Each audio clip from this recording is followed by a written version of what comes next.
Daniel chapter 2, English Standard Version. In the 2nd year of the reign of Nebuchadnezzar, Nebuchadnezzar had dreams. His spirit was troubled, and his sleep left him. Then the king commanded that the magicians, the enchanters, the sorcerers, and the Chaldeans be summoned to tell the king his dreams. So they came in and stood before the king. And the king said to them, I had a dream, and my spirit is troubled to know the dream. Then the Chaldeans said to the king in Aramaic, O king, live forever. Tell your servants the dream, and we will show the interpretation. The king answered and said to the Chaldeans, The word from me is firm. If you do not make known to me the dream and its interpretation, you shall be torn limb from limb, and your houses shall be laid in ruins. But if you show the dream and its interpretation, you shall receive from me gifts and rewards and great honor. Therefore show me the dream and its interpretation. They answered a second time and said, Let the king tell his servants the dream, and we will show its interpretation. The king answered and said, I know with certainty that you are trying to gain time, because you see that the word from me is firm. If you do not make the dream known to me, there is but one sentence for you. You have agreed to speak lying and corrupt words before me till the times change. Therefore tell me the dream, and I shall know that you can show me its interpretation.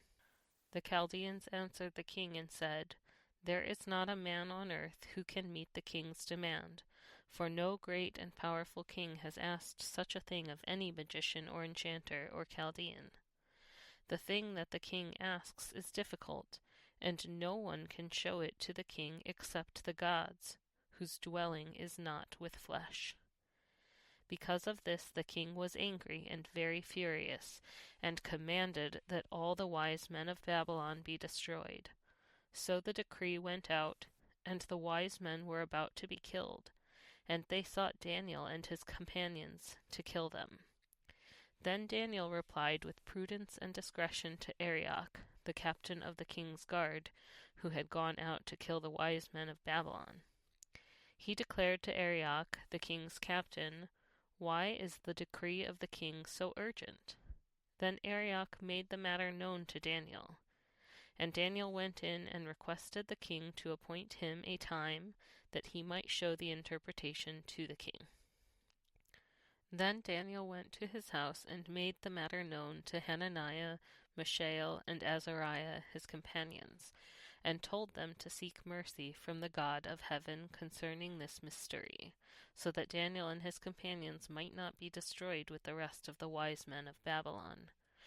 Then the mystery was revealed to Daniel in a vision of the night. Then Daniel blessed the God of heaven.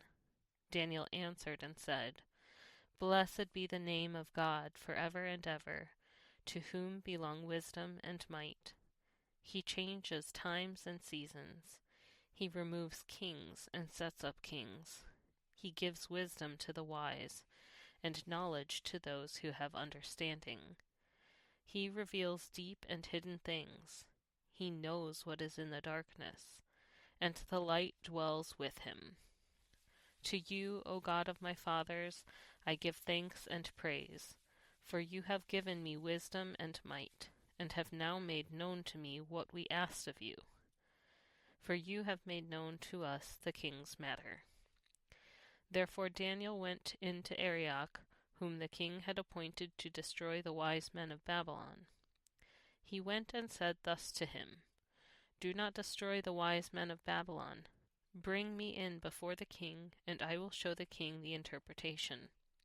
Then Arioch brought in Daniel before the king in haste, and said thus to him, I have found among the exiles from Judah a man who will make known to the king the interpretation. The king declared to Daniel, whose name was Belteshazzar, Are you able to make known to me the dream that I have seen, and its interpretation? Daniel answered the king and said, No wise men, enchanters, magicians, or astrologers can show the king the mystery that the king has asked, But there is a God in heaven who reveals mysteries, and he has made known to King Nebuchadnezzar what will be in the latter days. Your dream and the visions of your head as you lay in bed are these. To you, O king, as you lay in bed, came thoughts of what would be after this, and he who reveals mysteries made known to you what is to be. But as for me, this mystery has been revealed to me, not because of any wisdom that I have more than all the living, but in order that the interpretation may be made known to the king, and that you may know the thoughts of your mind. You saw, O king, and behold, a great image. This image, mighty and of exceeding brightness, stood before you, and its appearance was frightening. The head of this image was of fine gold, its chest and arms of silver, its middle and thighs of bronze, its legs of iron, its feet partly of iron and partly of clay. As you looked, a stone was cut out by no human hand, and it struck the image on its feet of iron and clay, and broke them in pieces. Then the iron, the clay, the bronze, the silver, and the gold all together were broken in pieces, and became like the chaff of the summer threshing floors. And the wind carried them away, so that not a trace of them could be found. But the stone that struck the image became a great mountain, and filled the whole earth. This was the dream. Now we will tell the king its interpretation. You, O king, the King of kings, to whom the God of heaven has given the kingdom, the power, and the might, and the glory, and into whose hand he has given, wherever they dwell, the children of man, the beasts of the field, and the birds of the heavens, making you rule over them all. You are the head of gold. Another kingdom inferior to you shall arise after you, and yet a third kingdom of bronze, which shall rule over all the earth.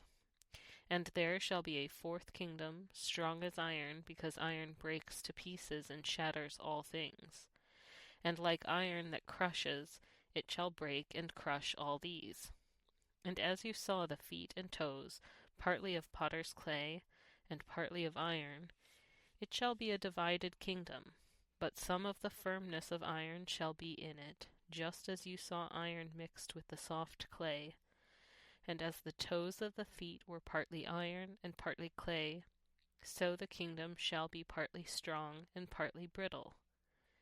As you saw the iron mixed with soft clay, so they will mix with one another in marriage, but they will not hold together, just as iron does not mix with clay.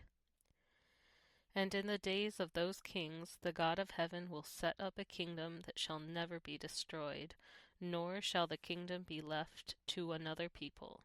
It shall break in pieces all these kingdoms, and bring them to an end, and it shall stand forever, just as you saw that a stone was cut from a mountain by no human hand, and that it broke in pieces the iron, the bronze, the clay, the silver, and the gold. A great God has made known to the king what shall be after this. The dream is certain, and its interpretation sure. Then King Nebuchadnezzar fell upon his face and paid homage to Daniel, and commanded that an offering and incense be offered up to him. The king answered and said to Daniel, Truly your God is God of gods, and Lord of kings, and a revealer of mysteries, for you have been able to reveal this mystery. Then the king gave Daniel high honors and many great gifts, and made him ruler over the whole province of Babylon, and chief prefect over all the wise men of Babylon. Daniel made a request of the king, and he appointed Shadrach, Meshach, and Abednego over the affairs of the province of Babylon. But Daniel remained at the king's court.